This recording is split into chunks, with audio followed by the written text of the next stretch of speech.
we have finally made it to World War II. I know that we were wondering if we'd ever get there, but it's only taken now, I believe this is 11 or 12 episodes to get to World War II, so we've now gotten there. And what we're going to see today is that movement has again reoccurred in the military. So the trench stalemate from World War I is going to be over, and we're going to see the war of movement return to the battlefield.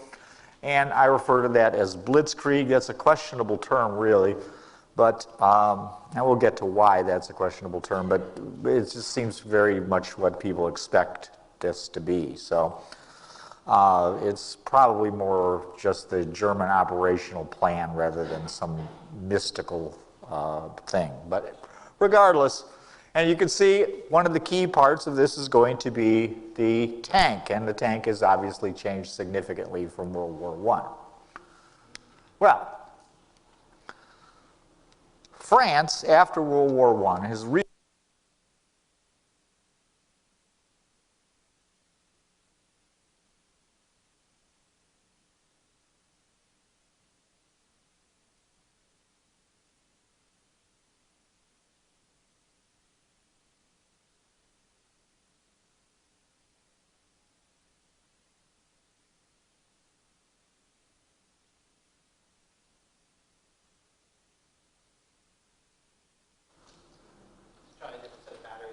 yeah. Not a problem.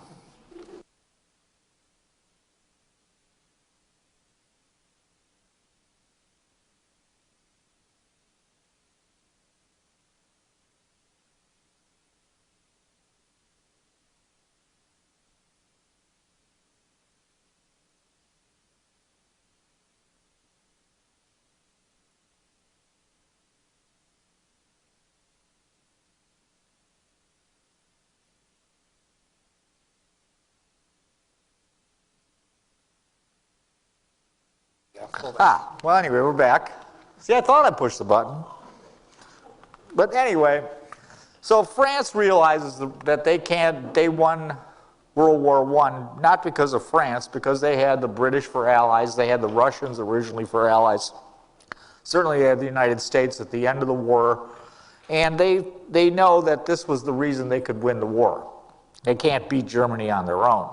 So post-World War I, they start to have problems. Those of you who've taken Dr. Kicklighter's class this term, he talked about the fact that the French and the British were no longer in love, as he put it, and they had drifted apart. So indeed, that is happening, and part of that is the fact that the British no longer want to have the continental commitment that they had with the French. They also have another situation, is they're very, very unhappy about the French occupation of the Ruhr in the 1920s. So they're very angry about that. They don't want to get back into this continental commitment. As far as the United States goes, of course, the problem there is the isolationist movement in the United States. So that's a major problem for them as well. So they figure the United States is no longer going to be a reliable ally. And of course, Russia is under Stalin and communist rule, so of course they can no longer rely on Russia. What they will try to do is call a thing called the Little Entente, and they will be a big supporter of the Little Entente, and the Little Entente is between Czechoslovakia, Romania, and Yugoslavia. So they're trying to get allies, but even then they're not overly dependent on those countries as well. So they're looking at this and they're saying to themselves, we got a problem here, because well, first of all, we've got a population of 40 million. The Germans have a population of 70 million. They look also at the fact that the German economy is 3 times larger than the French economy at this time. And they also have the problem where they're trying to rebuild all the damage from World War I. So all these things are going on in France, and they need to come up with some way that they can defend France from an emerging Germany. Well, what they're going to think of is that the fact is there's no natural barrier in this section. There's no river line of any consequence. So the point is, for them, is, well, if we don't have a river line or a natural line of defense, we will build a natural line of defense. And they decide they're going to build this with concrete and steel and artillery emplacements. Well, they are going to make what they will refer to, or we will still refer to today, as the Maginot Line. And the Maginot Line will be a defensive fortification that will cover most of that area of France. So, in other words, they will make sure that the Germans can't break through there. So, the expectation is the Germans will then have to fight a costly battle elsewhere. And where would that elsewhere be? Well, it'll be in Belgium. And that's a huge advantage for the French. Because if the Germans have to attack through Belgium, first of all, the British have a treaty with Belgium. So the British then will indeed get into the war. The second piece is the battle will not be fought on French soil, it will be fought in Belgium. So again, this is a win-win for the French to think of, because again, they have this manpower shortage. They don't really think they have the capability to defeat Germany in a major war without allies or without some sort of way to force the Germans to do something that they really could do elsewhere. So they're going to think about building this thing. Well, the Belgians also are very, very concerned about Germany. Remember, Belgium was mostly captured by the Germans in World War I. So the Belgians come with the idea they're going to do a better job with the fortifications that they made in World War I. As you may remember, the Battle of Liege, where the Germans used 420 millimeter Big Bertha, nicknamed cannon, to destroy the French forts at Liege. And then they could then move in and through that area and get into France. Of course, they were significantly delayed there, but indeed they crushed those fortresses with this capability.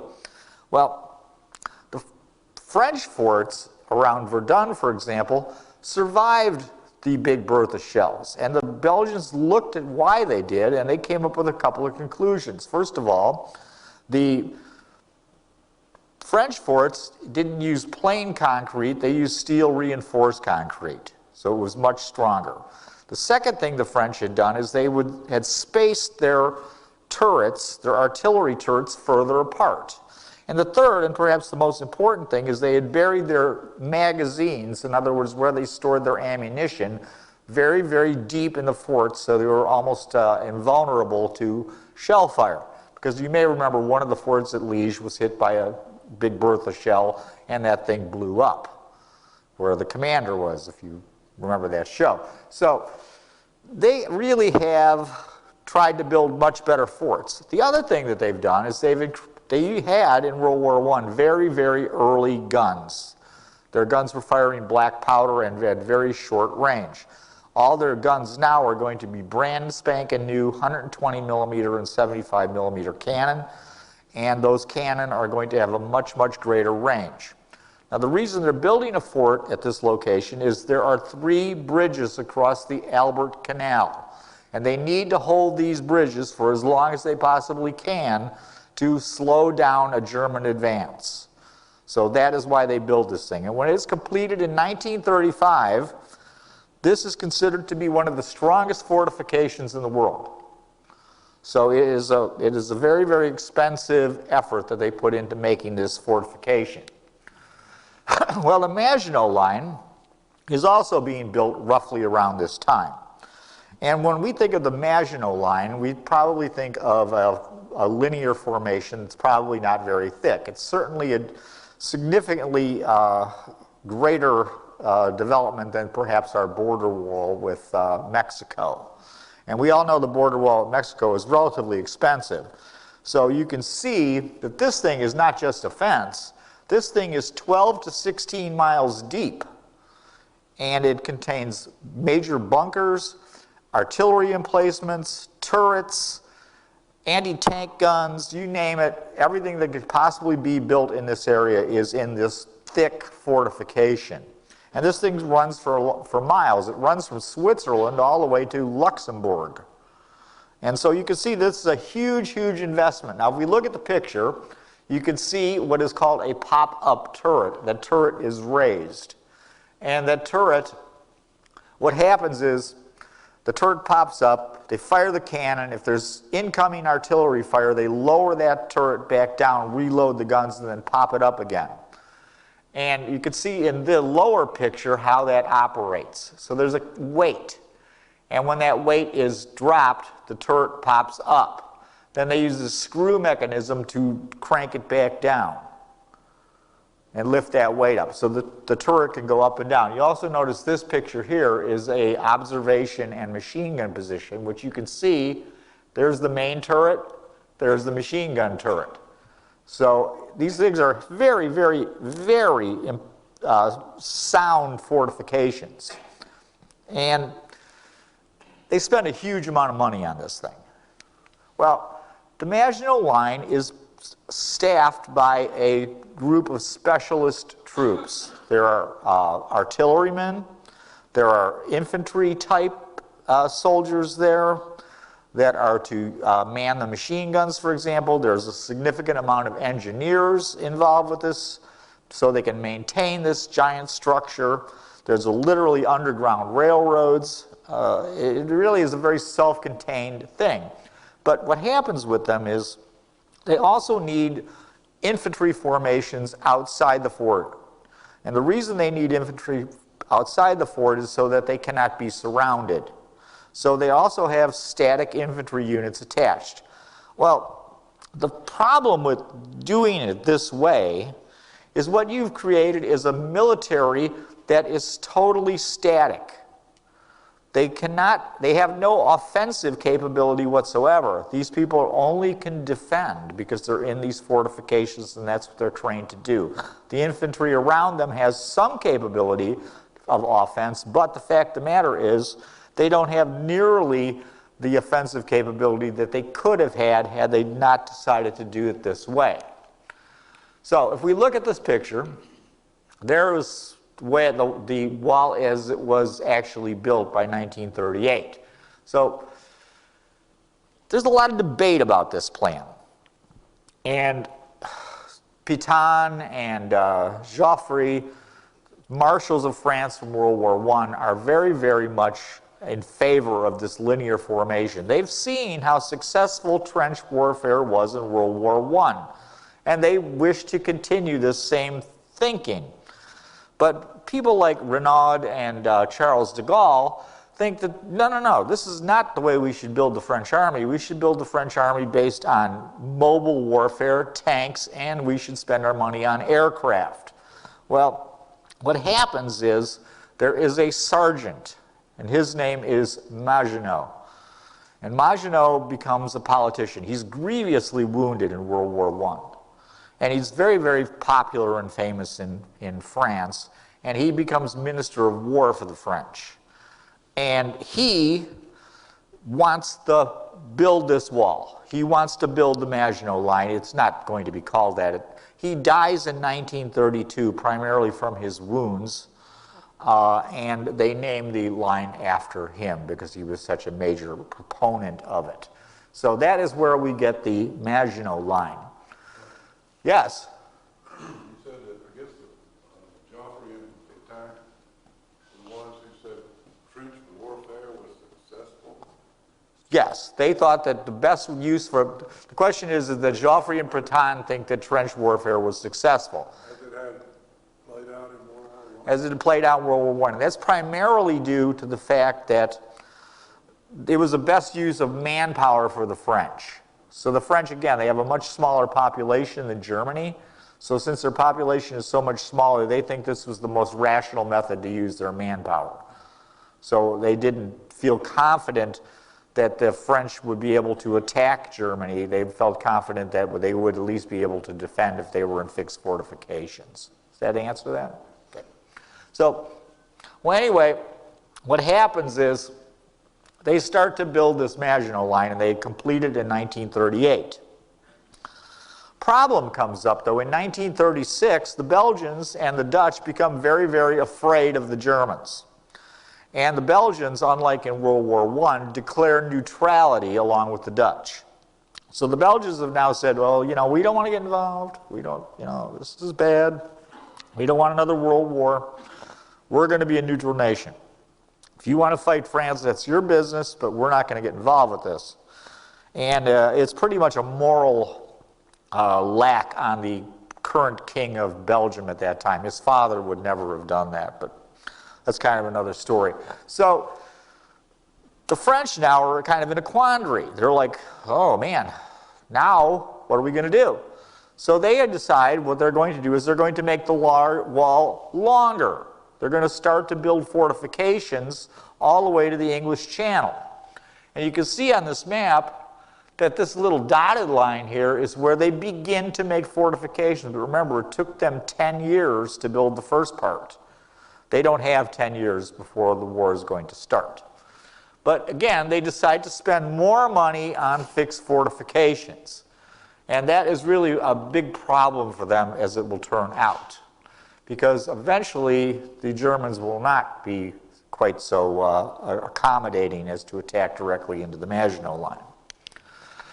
When we look at the French Army is made up of some very, very good units and some mediocre units. And again, this is a matter of the fact that they have a population issue. They can only put so many men into the military. They can only afford to put so many men into the military.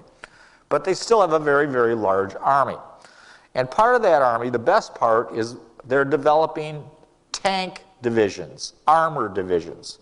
But the French armored divisions we'll see, are a much later development than the German panzer divisions. They start to make these relatively late.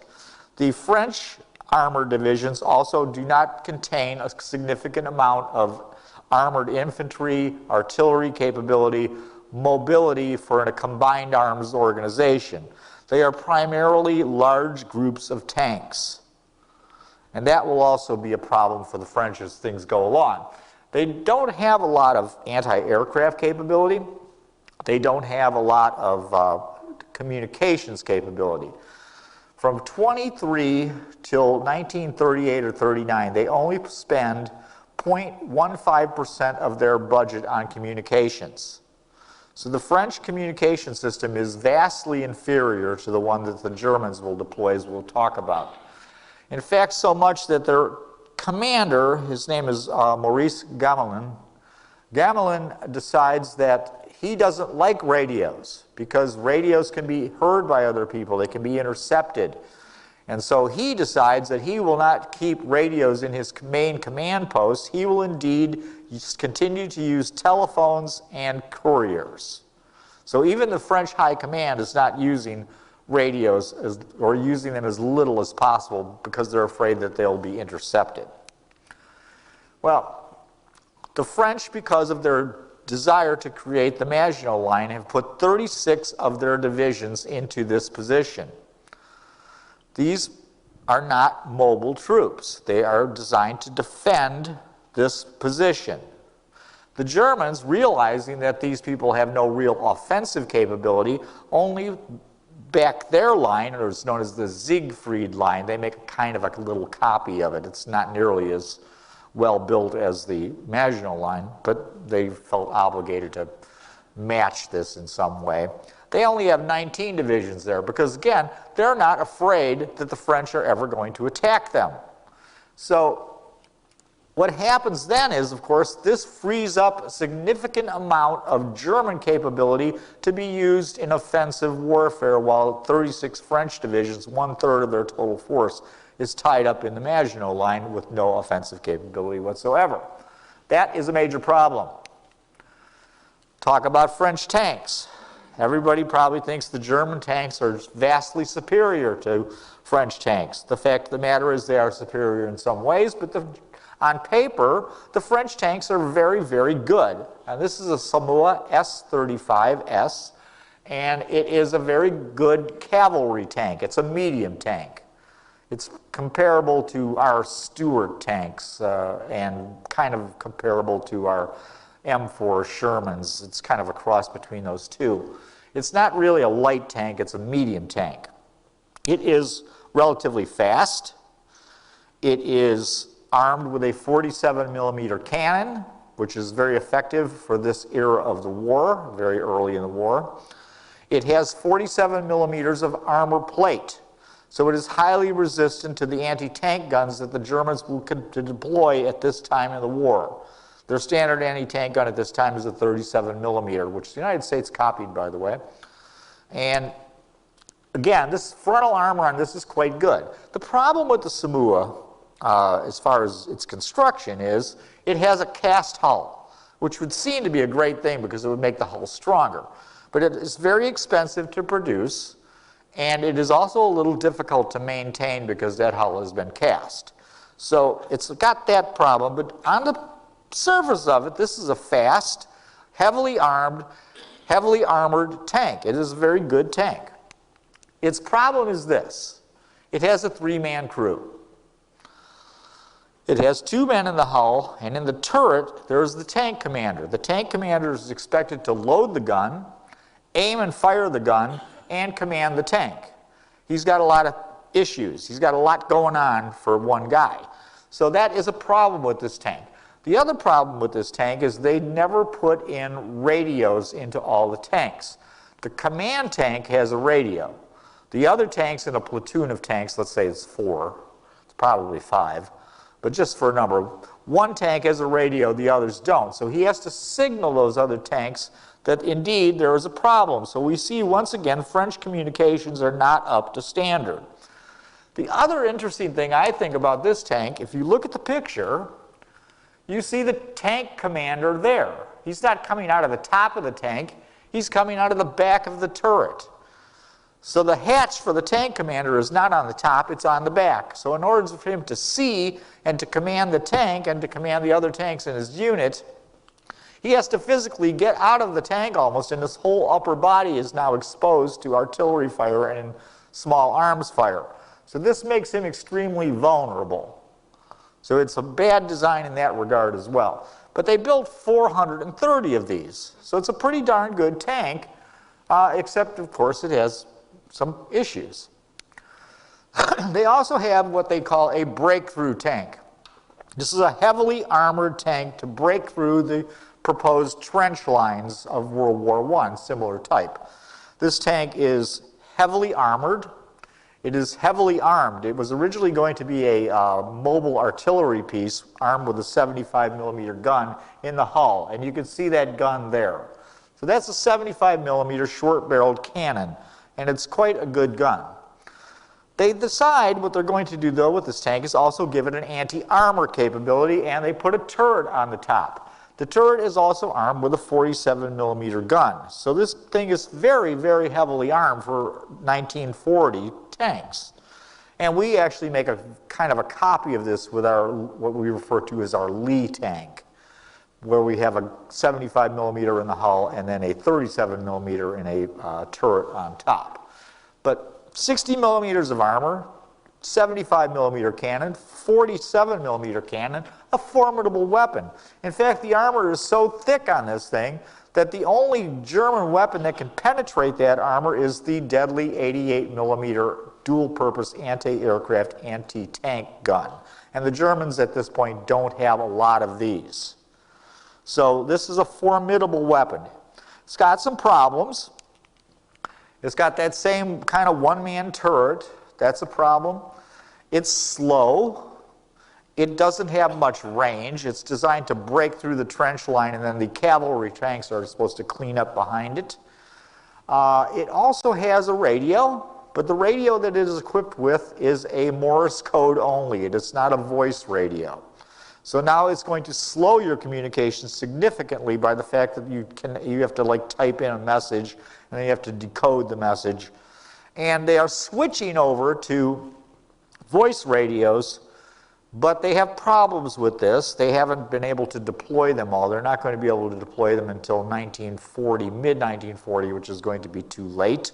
And the other problem they have is that some of these radios are not particularly effective, and some of these groups, including the very, very potent DCR-1, which is one of their major tank divisions, decides that they don't even want these radios because they can't hear well enough to use them. So they stick with Morse code. So again, you've got a problem of communication of this, but it is a very potent tank, and they do build 404 of these. So it is a pretty effective weapon for 1940. Frank, question? Yes? In the late 30s, how good is military intelligence on the part of the Germans about the French and about the French about the Germans? I mean, do they know all of these pros and cons of these weapons that we now know, or a lot less, or? Okay, I'll try to answer this quickly. The question is, how good is the intelligence about the capabilities of these formations? The Germans overrate the French. They think the French have more capabilities than they actually have. The French, on the other hand, and compared to the Germans, have a very good idea of what their capabilities are because those capabilities were demonstrated in Poland, for example. So they have a good handle on what the capability of the German army is compared to theirs. But they just feel the Poles basically dropped the ball on the thing and were not very good. But as we'll see, the Germans will overestimate the capability of the French. The French, in effect, will underestimate the capabilities of the Germans significantly. But we'll get there. So anyway, the German army, on the other hand, and I'll basically spend my time with tanks in this regard, the Germans have primarily at this time two types of tanks. That is the Panzer I at the top and the Panzer II below. The Panzer I is designed as not as a military vehicle, but as a training vehicle. It is not meant to be used in battle. It is extremely lightly armored. It is extremely lightly armed. It is only armed with 2 machine guns. It has no cannon. They are trying to make the Panzer III, which is going to be their version of a cruiser tank like the Samoa. The Panzer III, though, is having teething problems, and they're having trouble manufacturing it, and they decide to make the Panzer II. The Panzer II is better than the Panzer I, but it also is extremely lightly armed. Yes, it has machine guns, but it only is armed with a 20-millimeter cannon. So it is much less formidable than the German or the French tanks that it will face. So there's problems with these vehicles. And these two vehicles, believe it or not, will be the primary tanks when they invade France. It will not be the Panzer III and IV. It'll be these guys. This is the vast bulk of their tank force.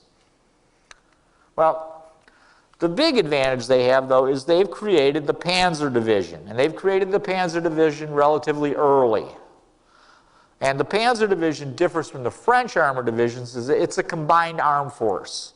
It is designed to have its own integrated artillery, its own integrated motorized infantry.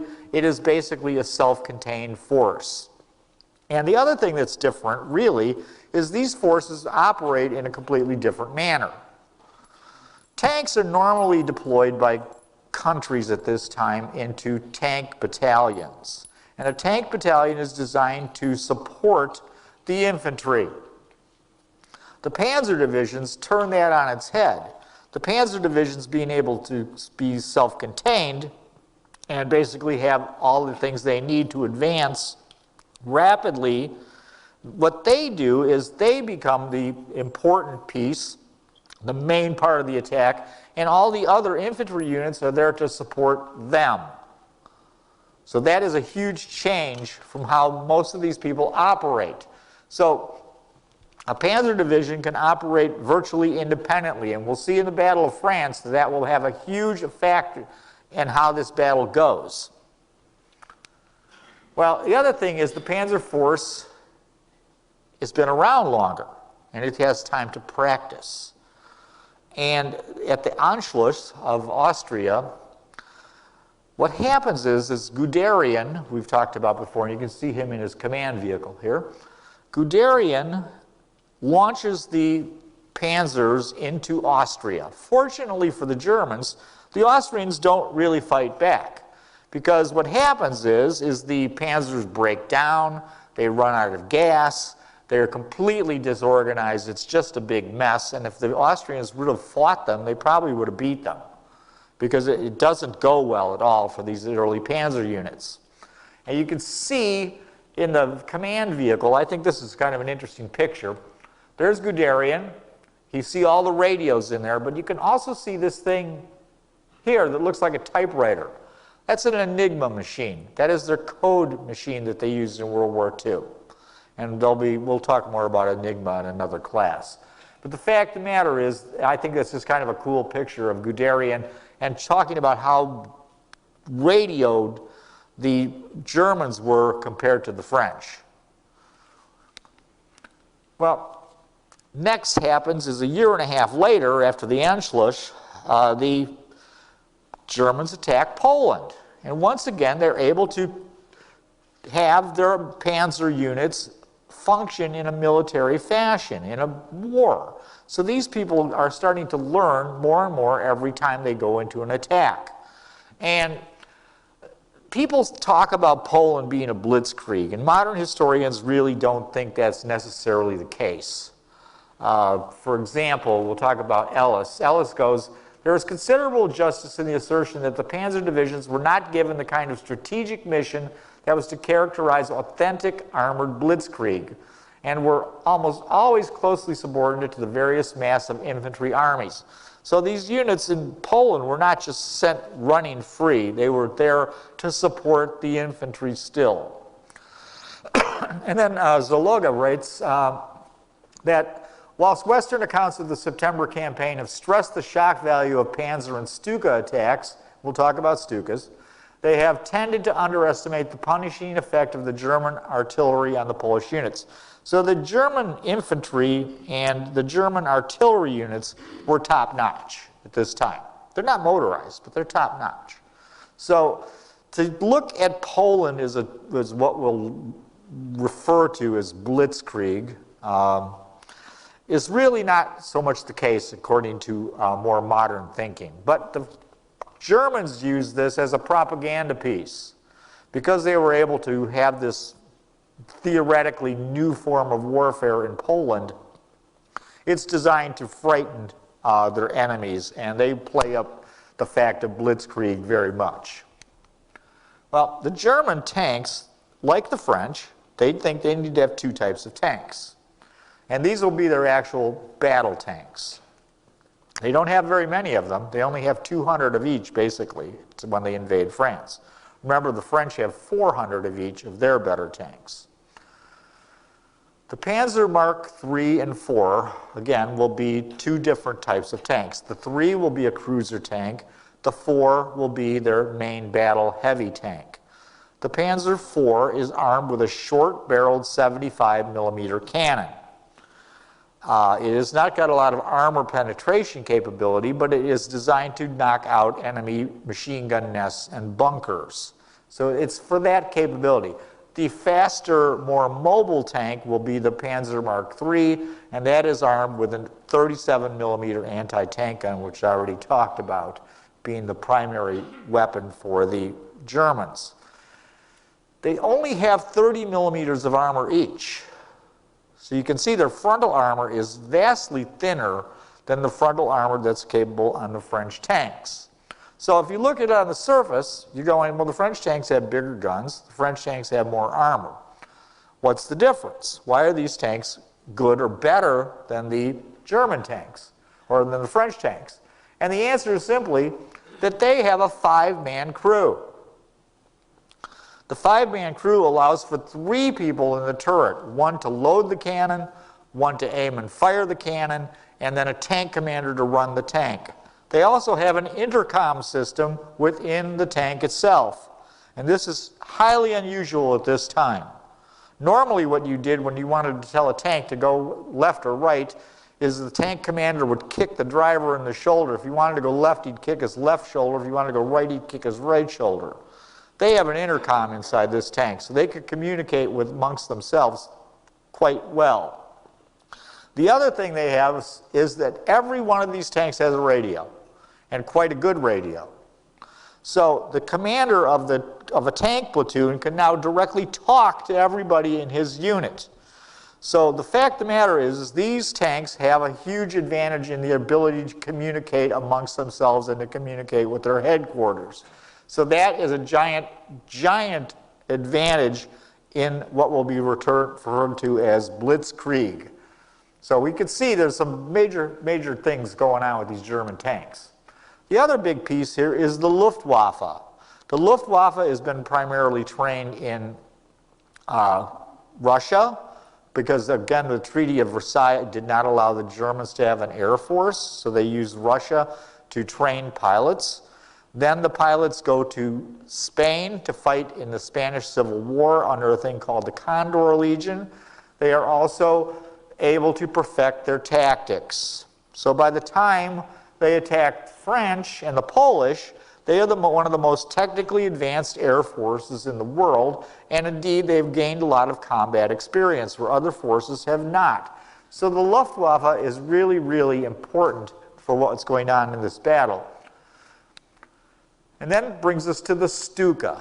And as a boy living in Chicago, one of the 2 Stukas in the world, they're building a third out of parts, but there's 2 right now in the world. One of those Stukas in the world was at the Museum of Science and Industry. And as a boy, I used to go and stare at the Stuka, and I really thought it was cool. And they also had a Spitfire chasing it, which I don't have in this picture. And so you had this Spitfire and you had this Stuka. It was kind of like a whole Battle of Britain thing. And if you want to see one of these, it's still hanging up at the Museum of Science and Industry, and it's well worth a trip there just to see that, and of course the U-505, which is a fantastic exhibit. We'll talk about that next week. So they decide they were going to make dive bombers. The Germans are hung up on dive bombers, and if you don't know what a dive bomber is, a plane has a bomb, it swoops down, it's able to drop its bomb lower to the target where it has a much better chance of making a hit, and then swoops back up. The Germans are fascinated with this technology. They love it, particularly a guy named Ernst Udet. And Udet thinks this is the coolest thing in the world. And he decides that every German bomber needs to be a dive bomber, including the HE-177 strategic bomber. Now, if you think about this, that would be like taking a B-17 or a Lancaster and a B-24 and using it as a dive bomber. This is probably not a good idea, and it never really works out for the Germans. The other problem with dive bombers is by dropping down that low, you're subject to ground fire, much more so, automatic weapons. Fortunately, at this time, the French and the Poles don't have a lot of automatic AAA anti-aircraft artillery weapons. So they don't have a lot of low-level capability. Had they had more, it would have certainly been a problem for the Germans. Well, the Stukas are incredibly successful. They bomb in Poland, they bomb in France, they bomb in Norway. They do a great job, as long as people don't have a lot of fighter planes, because they're not particularly maneuverable, and as long as people don't have a lot of ground-to-air artillery for low-level automatic type weapons. The Germans also have one other huge advantage. They have forward air controllers on the ground. They have troops equipped with radios who can communicate to the Stukas in the air and call in fire support. And this is a huge, huge advantage, because now they can direct bombers directly to the target. The bomber doesn't have to fly around looking for a target. They are directed from the air exactly where they're expected to hit. So the Germans are much, much further ahead as far as support of infantry on the ground because of these capabilities. But what happens next is the Germans invade Poland, and the Poles hope that the Germans will indeed be attacked from the west by the French. This is their only hope. And the French make some very, very limited incursions into Germany. They don't really think much about the war in general. I think they basically didn't really want to be in the war. They were kind of dragged into it because of the attack on Poland and their treaty commitments, and of course by the problems with the Munich agreement when Germany dismembered Czechoslovakia. So they were kind of forced into this war. So the Poles are going, you guys got to attack the Germans. And the French kind of move 30 divisions up, but they make a half-hearted effort to go into a little part of Germany. And I think part of the problem is this, is the French army is not built for offensive action. So they're not confident that they can invade Germany, even though they have a relatively large army. Remember, most of the German army is in Poland.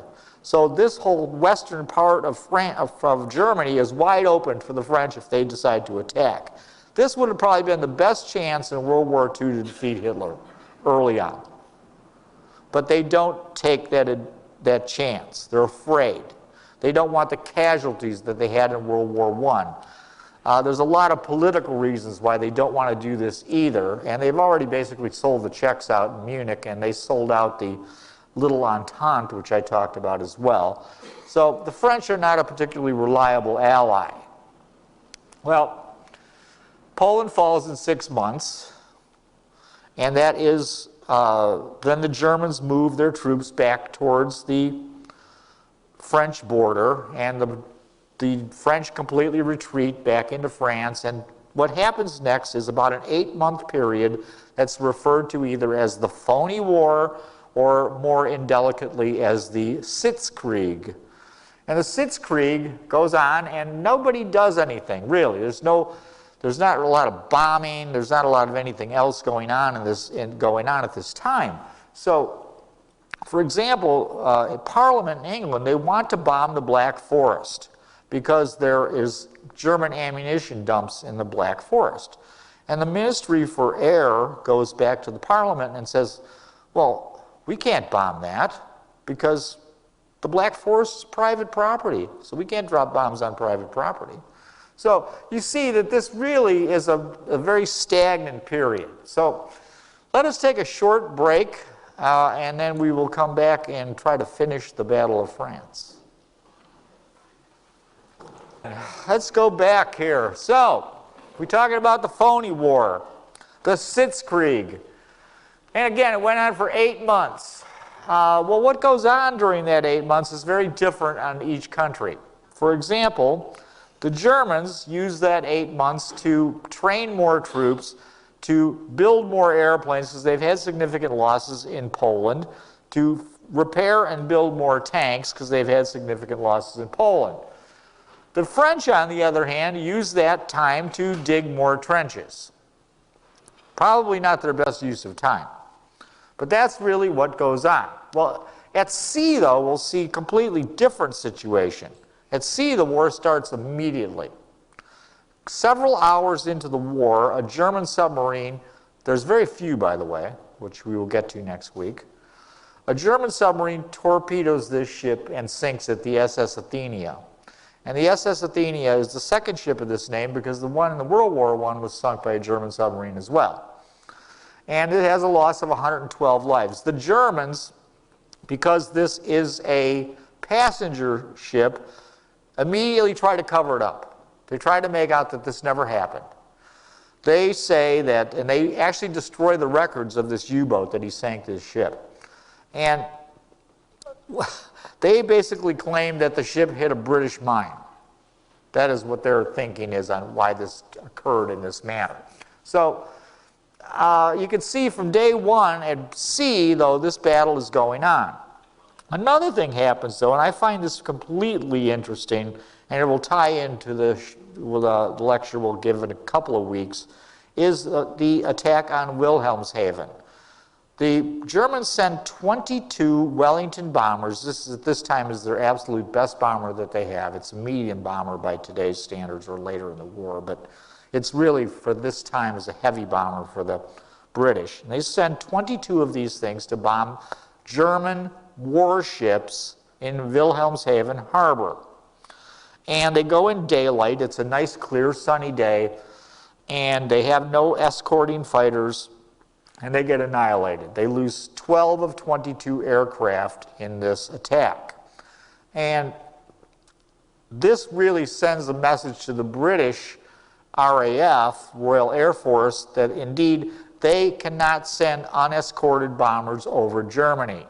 And this will be a big topic in another class.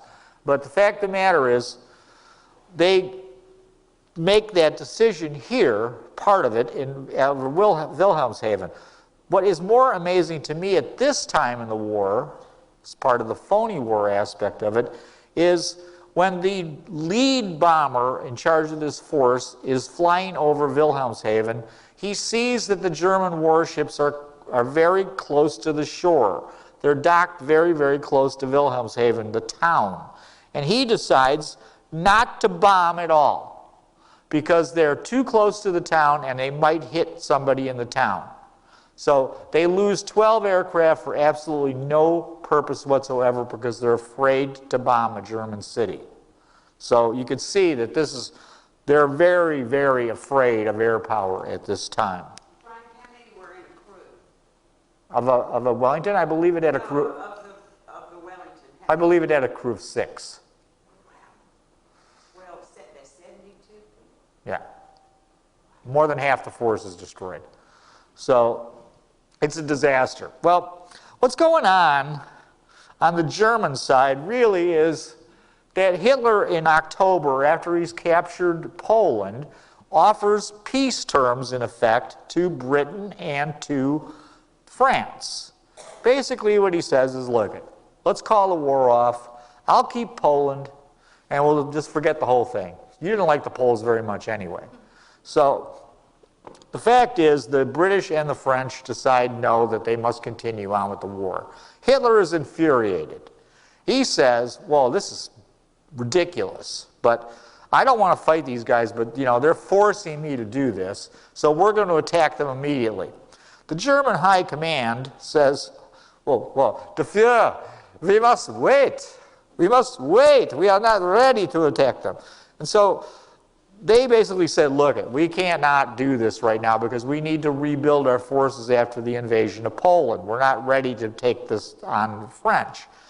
And these two guys, Fritz Halder and Walter von Brauchitsch, they are the commanders of the German army at this time. And they come up with the plan to defeat France. And the plan looks a hell of a lot like the Schlieffen plan. In other words, it's going to be an invasion through central Belgium, just like in World War I. And they're going to then bypass the Maginot Line. They don't want to attack it. It falls exactly into what the French will think they're going to do. And they say this, and this is most amazing to me, is in 1940, we will advance to the Somme River, basically where they were in World War I. It will cost us 500,000 casualties. Then basically we'll call the war off in 1941 because we're going to need to rebuild our forces. And then in 1942 we will have enough force again to crush the French. Hitler doesn't think much of this plan. He's like, well, what are you talking about? We're going to not really beat France until 1942? And the French, of course, think they're going to use blockade like they did in World War I to defeat the Germans. So they think that a long war is going to hurt the Germans like it did in World War I. So, but von Brauchitsch and Halder, they said, well, look, the Führer, here's the deal. We were able to defeat Poland in 6 weeks because Poland was a second-rate Eastern European power. We will not be able to achieve the same results that we've achieved versus Poland against the French army. This is impossible. Well, Hitler doesn't really want to hear this. And other Germans don't want to hear it as well. And that would be von Rundstedt. And some of you may be familiar with him. Von Rundstedt is in charge of what's known as Army Group A. That is the group that's more towards the middle of the Germans. There's 3 basic army groups. A is in the middle, B is to the north, and C is to the south. And he's in charge of Army Group A, and he goes, this is against the whole policy of war of maneuver that the German army has been built on from day one from the Prussian army. We have always been a war of maneuver. That World War I was an aberration. And we must continue to try to be a war of maneuver army. And he has a planner. One of his key operations officers, a guy by the name of Manstein. And Manstein is a very, very smart guy. He's very, very close to Hitler. He's a solid Nazi. And he has Hitler's ear. And remember, Hitler doesn't want to hear this. Rundstedt doesn't want to hear this, but Manstein's going to have a plan to solve this. And this will be the plan. So if we look at the top right, there it is. If we look at the top right, this is the Halder and Brauchitsch plan in its original formation, a move through central Belgium. Here is a modification of this plan. Again, it's a move through central Belgium with some more power down here. Manstein says, oh, no, no, this is a terrible plan. What we need to do is we need to use this northern formation as a lure, as a diversion, and we need to make a major thrust through the Ardennes forest. And when we crush through the Ardennes forest, we will be able to then sweep to the channel and surround the French. His plan is modified to this one here. That is the modified Manstein plan. You can see some more forces gone into the north, but primarily the main German armored thrust, or as they refer to it as the Schwerpunkt, the point of attack, will be here through the Ardennes forest. So the French don't really think this is a capability at all because the Ardennes forest doesn't have a particularly good road network. It has been improved since World War I, and they're aware of that, but they still don't think that the Germans would ever bother to attack through the Ardennes because it just doesn't have the roads capability that they would need for this type of an action. So the next thing that happens is it's almost like a Keystone Cops. It's the Mechelin incident. And what happens is there's a German staff officer, and he needs to go to a meeting. And he's got the plans for the Brauchitsch-Halder plans with him. And he has a buddy. And his buddy goes, well, you know, you got to get to this meeting. I need to get some flight time in. Why don't I just fly you to the meeting? So they take off in an ME-1098, which is a liaison two-seat aircraft. And they go flying off, and the weather's terrible. The pilot gets lost. And he sees a river. He goes, that's the Rhine. And he goes ahead and he sets the plane down on the ground. Well, as it turns out, it's not the Rhine. And he's landed in Holland with the plans for the invasion. Now they start running around going, oh man, we're in Holland. You know, because they don't know they're in Holland when they first land. All of a sudden some troops come up, and unfortunately they're not wearing German uniforms, they're wearing Dutch uniforms. And now this guy's like running around with the plans, and he's trying to burn them, and it's just a mess. It's like a joke, really. And the Dutch capture these plans, most of them. And the Dutch, of course, give them to the Belgians and the French. Well, when that happens, the Germans realize they've lost these plans. And they think to themselves, well, maybe now it's not such a good idea to do that original plan through central Belgium. Maybe we should adopt the Manstein plan, and that's indeed what they're going to do. Well, the French have plans as well. How are the French going to defend against the Germans? Because they're confident that the Germans will not attack the Maginot Line. So they expect the Germans to attack through Belgium. And indeed, they will, in a sense. And they come up with some plans, and they think what would be the best possible way to do this. And there's 3 total plans they come up with. One is going to be to defend the Dial line. And that's there. So you can see France, they've got to move their troops all the way to Dial to cover Brussels and Antwerp. And also this will, just so you know, this is the Scheldt estuary. And this will become very important shortly. So just keep in mind that's what that is up there. So the idea of the Dial plan is to go hold this area well into Belgium. Well, Gamelin decides, well, maybe that's not a good idea, because they saw how fast the Germans had moved in Poland.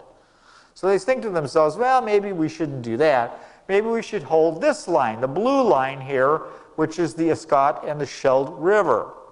And so that is what they're going to think they're going to do. And then they have a third plan where they're basically barely going to go into Belgium at all. But so Gamelin decides that the best thing they could possibly do at this point is go to the Scheldt. And that is be known as Plan E. Now, just for your purposes of this map, I put a circle here, and that's where the Ardennes forest is. So you see, the French are going to go this way. Well, they're going to go even further.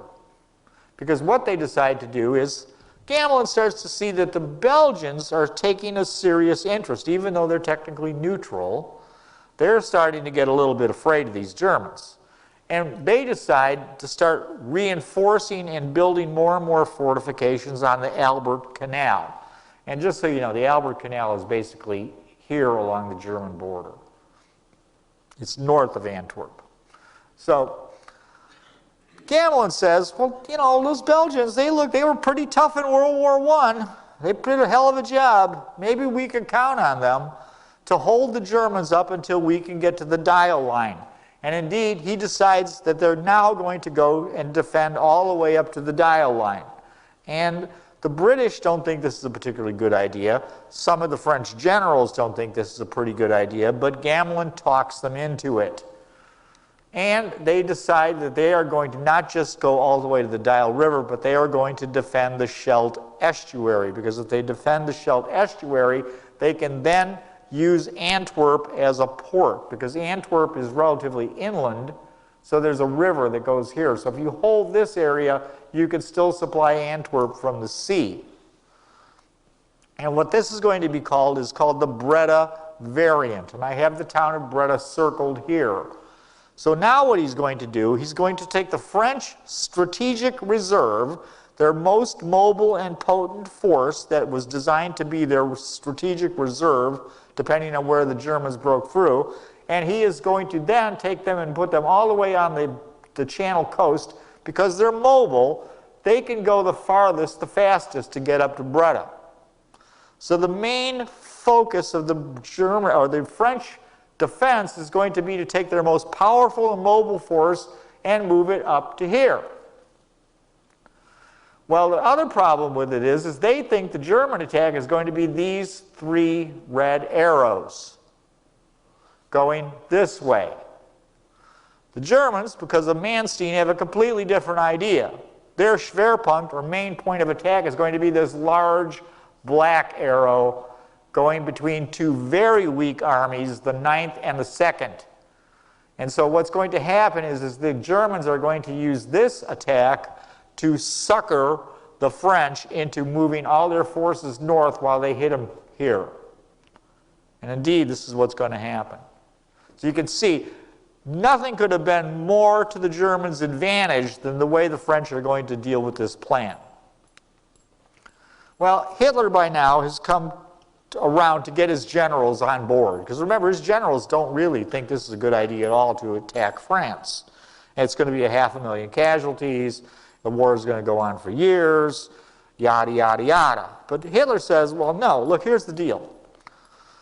This is our best opportunity because, number one, Russia is our ally. And Russia is supplying us with fuel and supplies that we desperately need because of the British blockade.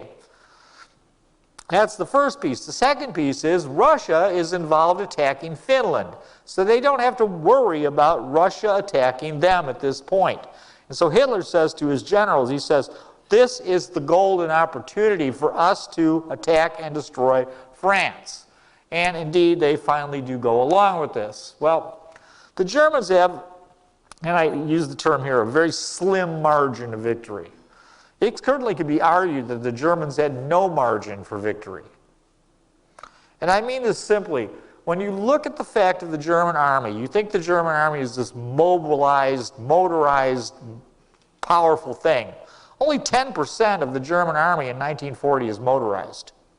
All the rest of the German army is moving just like they did in World War I, on trains, and then on foot and by horse. It is not a great motorized military machine.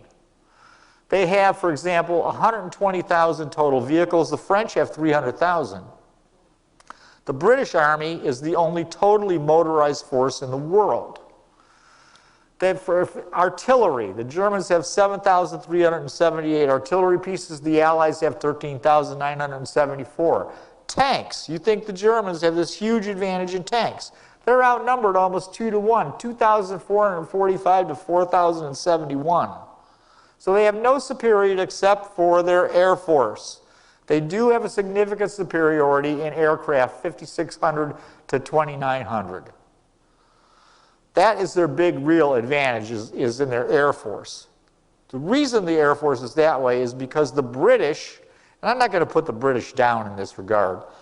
It will sound that way sort of when I go on with this lecture. But the fact of the matter is the British decide, because they're so afraid of bombing, that London will be bombed and their cities will be bombed by the German Air Force, the Luftwaffe, they decide to hold back a significant portion of their air power. So we see that the Germans hold nothing back. They throw everything they possibly have into this battle. The British and the French assume it's going to be a long war, and they do hold back significant portions of their forces. So if it happens is, if this doesn't work for the Germans, they'll lose the war. They don't have the capability to come back from being defeated in this, because they literally don't have any reserves. Every single thing they have has been thrown into this battle. Well, the battle will start, and it'll start in the north, up by Belgium, by the Albert Canal, like I talked about, at the fortress of Ibn Emel.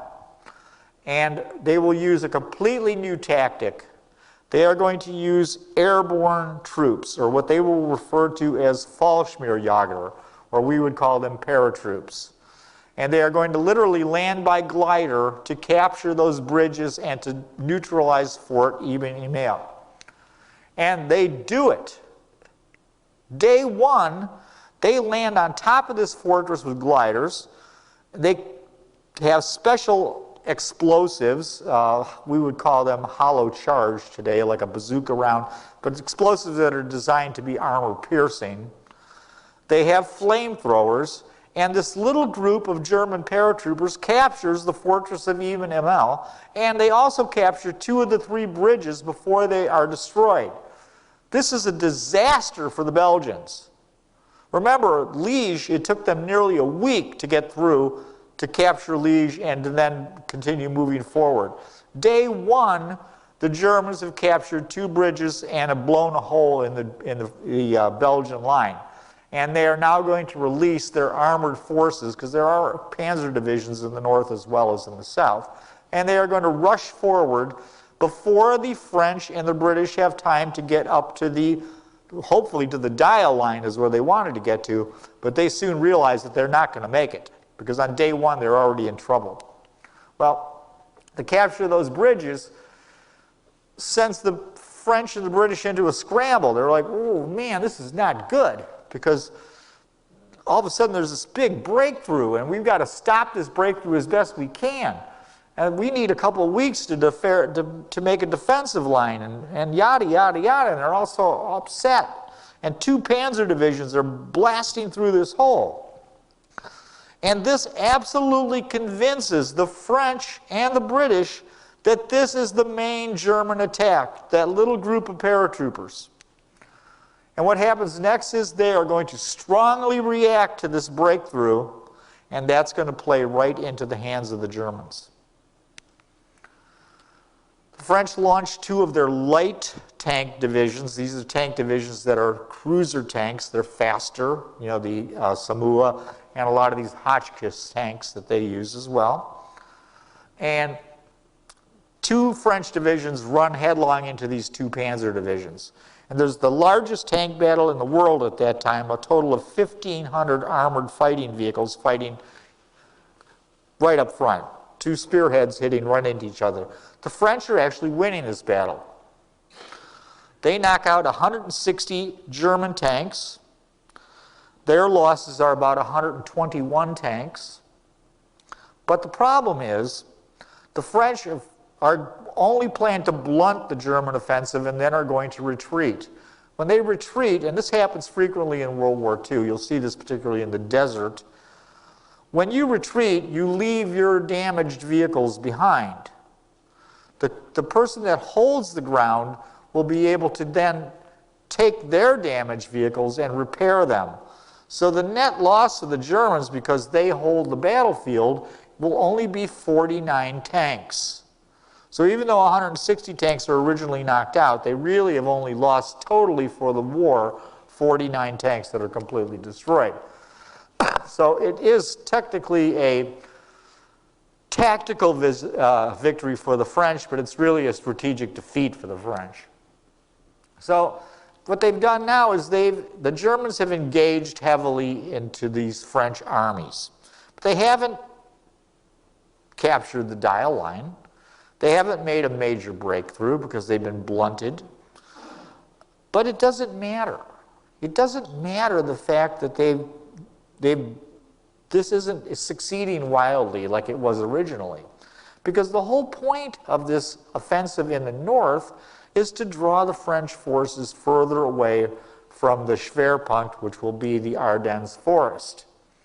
And so, do they not know that there's activity in the Ardennes forest? Well, of course they do. There's a specialized Belgian unit to defend that area. They don't have a lot of anti-tank capability, and they are basically brushed aside by the German advance in only 8 hours. The French are hoping again to get up to where they need to be to help blunt the German attack, because the Belgians had retreated and basically disintegrated in only 8 hours. They can't get into the position they want to be into, and the German tanks again push them aside, and the French forces begin to retreat over the Meuse River. Well, French reconnaissance aircraft begin to see more and more and more German forces heading towards the Ardennes. But the French are still pretty much convinced that the real main attack is still going to be up in the north. Well, the Germans, because I told you the road network isn't particularly good in the Ardennes, now have a traffic jam that's 160 miles long for their tank forces. The French have a golden opportunity here to bomb that traffic jam, but they don't bomb the traffic jam because the vast majority of their air power has been sent to the north again to support their forces up there. So a golden opportunity to blunt this thing, or at least slow it down a little bit, is lost because the French do not bomb this column aggressively. They don't put their air power in the right place either. Well, Gamelin sees all these reconnaissance pictures, and as early as the 11th, remember the battle started on the 10th, so this is the next day, he says, well, maybe we better move some reserves over to Meuse. It looks like there's going to be a lot of German activity over there. And he begins to move some forces in that direction. Because of the Luftwaffe intervention, they can only move at night. This will slow the French down. The other piece is the French aren't really overly concerned about this, because even if they've withdrawn over the Meuse River, which they are doing, then indeed the Germans, before they can make a major river crossing, are going to need to bring up major amounts of artillery. And it's going to be very, very slow for them to build all this artillery force up. And what happens then is there's nothing to worry about. It won't be a problem, because it's just, you can't attack a river line without artillery. Well, the Second Army that they're going against, and I've talked about this a little bit, the 9th and 2nd Army are very, very poor units. They're primarily made up of B divisions, particularly the very weak 55th and 71st divisions. Both of these are B units. Their troops are basically 30 years and older. They're not well trained. They're not well armed. They don't have a lot of regular officers. And so they're really not very good units. And they haven't been training because they've been digging fortifications. So they got a problem there. Well, the Germans now capture the town of Sedan. We talked a little bit about that earlier. You can see Sedan here on the other side of the river. The French don't even defend the town. They just pull over the river and blow the bridges and say, don't worry about it. We'll on this side of the river. We're going to be fine. And the Germans have chose this position very, very wisely, because it is just north of the Maginot Line. So the Maginot Line fortresses don't have the artillery range to reach to Sedan. So it's a very good position for the Germans to have tried to attack.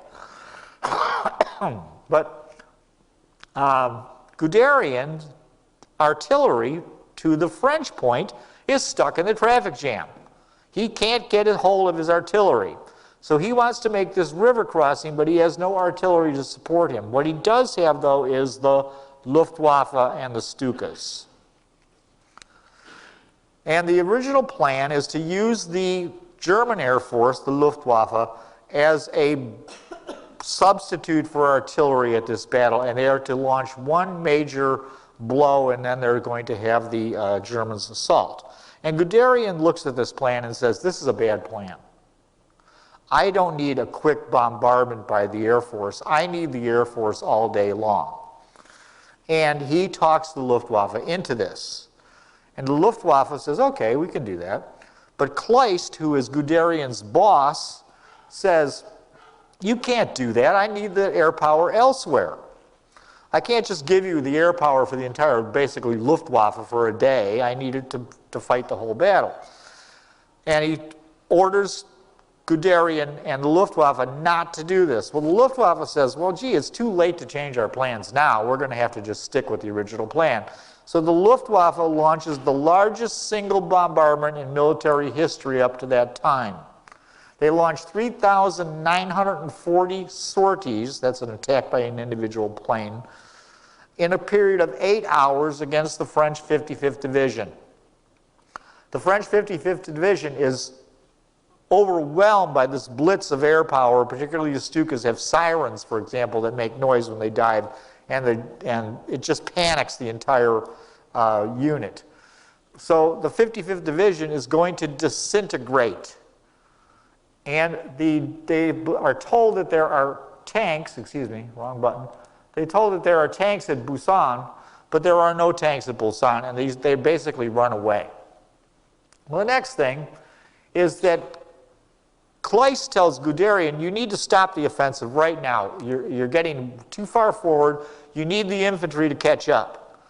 And Guderian again disobeys orders and launches the 10th Panzer Division to go to the village of Ston. And he sends his other two divisions, the 2nd and 1st Panzer Division, racing towards the Channel coast. The French react heavily to the Ston attack with their best possible unit that they have available, which is armed with the B-1 BIS tanks.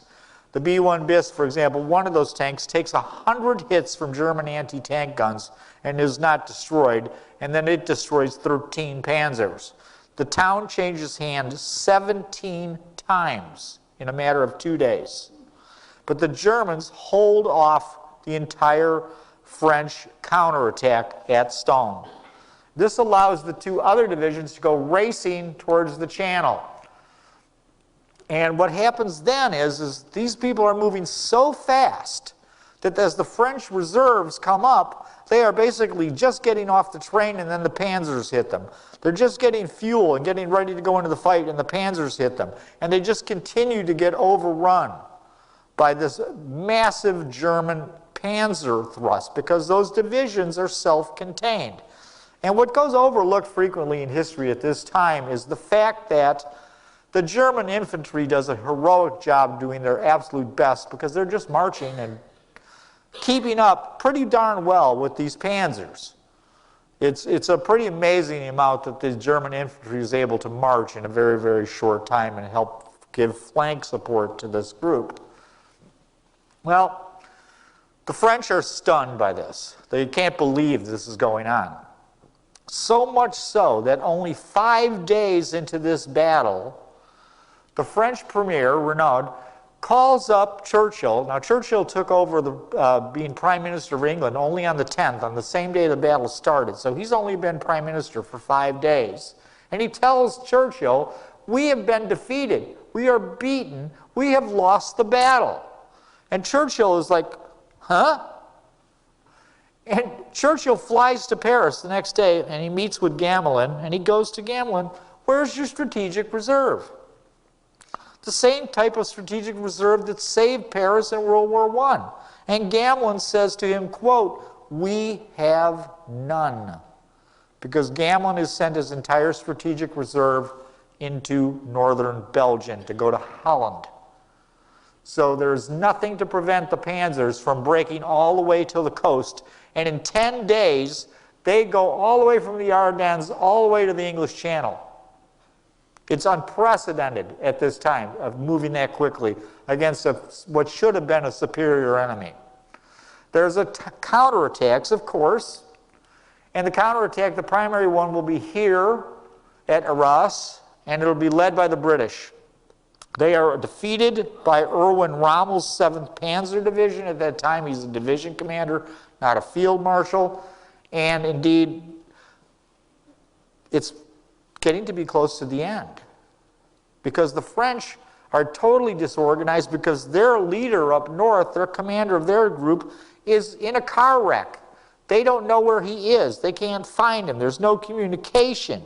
And eventually, 3 days later, he dies from his accident.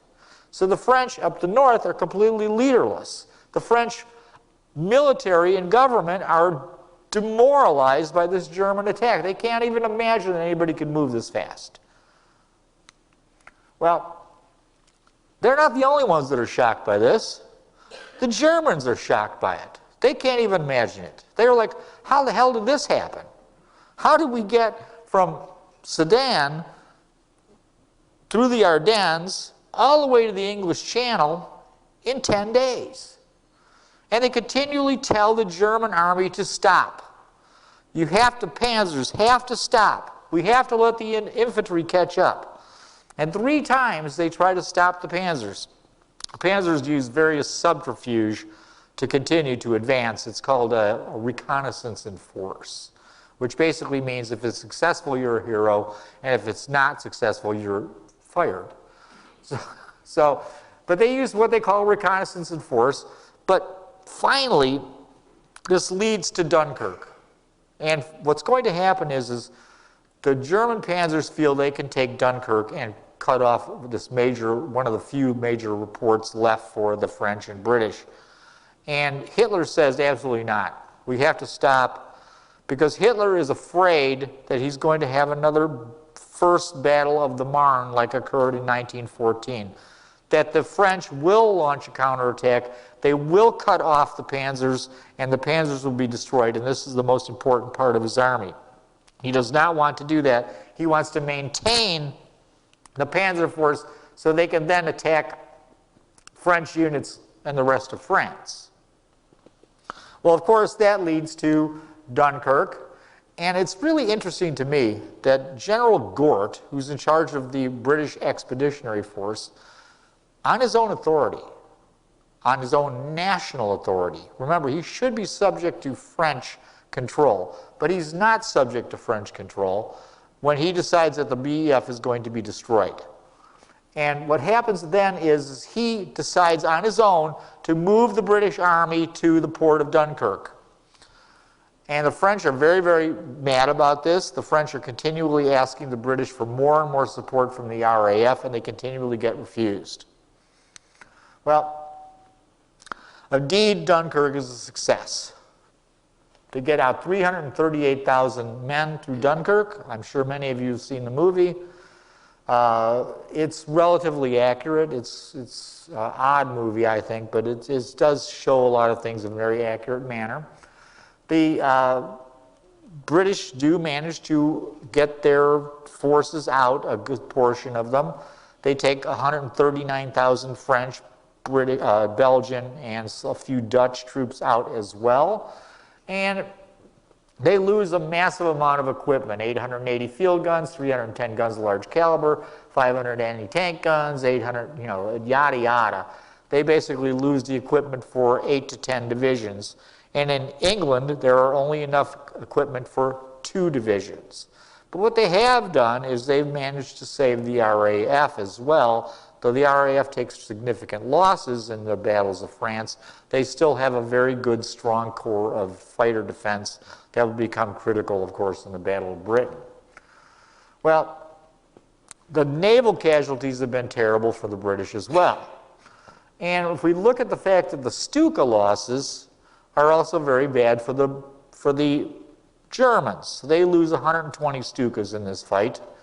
And indeed, that's 1/3 of the total Stuka force. So dive bombers are very vulnerable, of course. We've talked about that.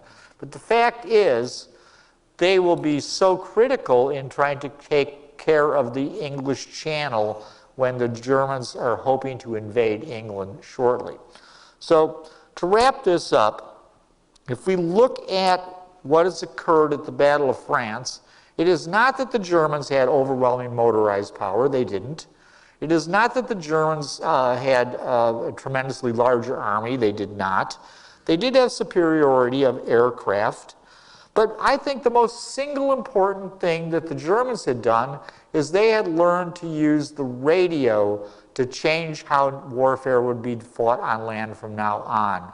And it was a matter of command and control and the use of their weapons rather than anything else. And of course that ties into the Audion tube, which we talked about, and the fact how this technology from the Second Industrial Revolution has changed the nature of warfare. And thank you. I hope to see you all next week.